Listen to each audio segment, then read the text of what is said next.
So, we're going to have a conversation about this program and why it's so critically important for people to invest their philanthropic dollars in what we're trying to do. So, talk to me about what's important about this for you. When I left my last corporate job in the biggest consulting firm in the world, I wanted to make the biggest impact I could. I was already working in the sustainability field, but I just didn't feel like I was making the kind of change that we needed to have happen around climate change. You know, it's just the hugest issue of our time. I also knew that we were still in a terrible economic malaise, and to the extent that the green economy could get going, that would be, the salvation. You put those two things together, climate change and the green economy, and we've got the right drivers. So when you told me about the PACE program, I decided that was really worth my life to get involved, and particularly after Sandy, when we drove around and saw the incredible devastation here in New Jersey, and realized that communities were just not economically self-sufficient, and nor were they energy resilient and self-sufficient, and that's something that PACE could bring them. Right, that's the amazing thing, is that this program, which doesn't require any government subsidy, but just simply requires some government support to get it going, will attract millions and millions of dollars of private investment to do the right things, which is to prepare ourselves for extreme weather events, to reduce our fossil fuel use and increase energy independence, and to put less carbon into the atmosphere. Yes. So when you think about it being able to do all those things and create jobs in local communities, and we can use it as a tool for community development and community organizing. We can work around with people, ordinary people in the community, people in the transition movement or others, and use this as a tool and really get a lot of public support behind it, as well as using it specifically for commercial, industrial, institutional, and multifamily properties to make them more energy resilient and develop and generate more distributed energy. CHP, you can do cogeneration, you can do biofuels, you can do all kinds of things with this. And we can just do this incredible amount of good investing in the community. What we need, though, is the support of people to sustain our nonprofit so that we can really get this done and be a servant to communities and be a servant to the industry and help build this in an incredible way for the state of New Jersey. Yeah, that's right. It's really a new business model. And it's interesting, I remember all of those hours and hours where we discussed whether to become a social enterprise or a for-profit corporation or a nonprofit. And in the end, we came out saying that this program was just too important to have it be a for-profit undertaking, because you've got to make so many compromises when you have investors and when money is driving the kind of work that you're doing. And so when we settled on being a nonprofit and being open and transparent and making sure that all the choices that we're making are really good for the public, bottom line, good for the municipalities in which these programs are going to be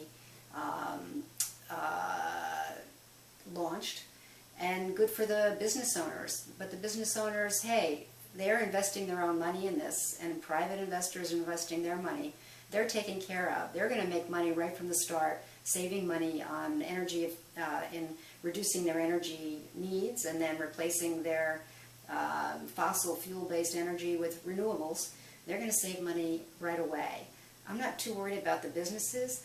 What I want the public to know is that we're doing this so that we can have their buildings be more competitive in the marketplace, and that their communities thrive, and that the contractors in their region are hiring people, and that every kind of job is being generated out of this. Marketing jobs and finance jobs and operations jobs and program development jobs and advertising jobs and coffee shop jobs and every conceivable kind of economic development that's going to come. So I'm just really thrilled that we have decided to do it this way. And we've heard terrible stories of, for-profits in other states kind of like, really making it very difficult for every business owner and every property to be able to have clean energy. And that's what we want to have, is a totally open and free market, and to make it work for the community, reduce tons and tons of carbon out of the atmosphere, and having the platform be businesses. Hey, why not? If we're going to have businesses do the right thing because it's the smart thing, that's okay with me. Right. That's really great. The other thing that strikes me as we're talking about our decision to do this through a 501c3 nonprofit is that it wasn't just us. We have another partner in this organization, and he's an investment banker.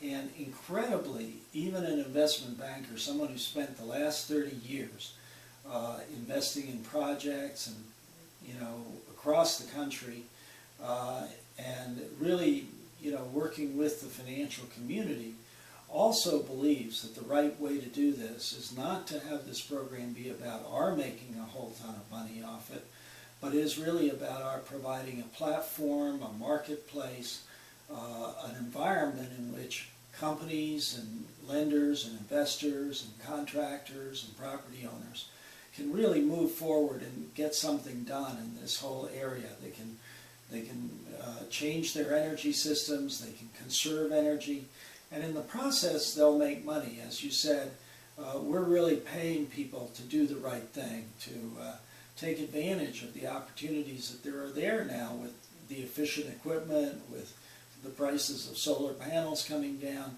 Really, that's what we need to get done in our state. And we can be a leader in clean energy again. We really have been pioneers in some areas. At one point we were #2 in the solar business on a per capita basis. Yeah. New Jersey, and you consider we're less than half the size of California, which was #1. So it's really amazing that we're able to do this. We don't have the kind of sun that they have in Arizona or places out west. But just by using our smarts and our ways of going about things in our business community, we're able to get really very far forward in that.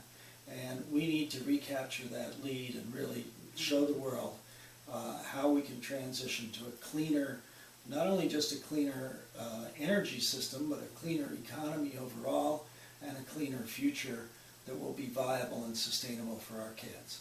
And the other thing, the last thing that we're doing, and we've been doing this for a long time, is working with the New Jersey legislature and trying to get an amendment passed to pace that will allow resiliency projects to go forward, so that shore communities and anyone in a floodplain can use PACE financing to improve their building and improve their resiliency from a storm and severe weather point of view.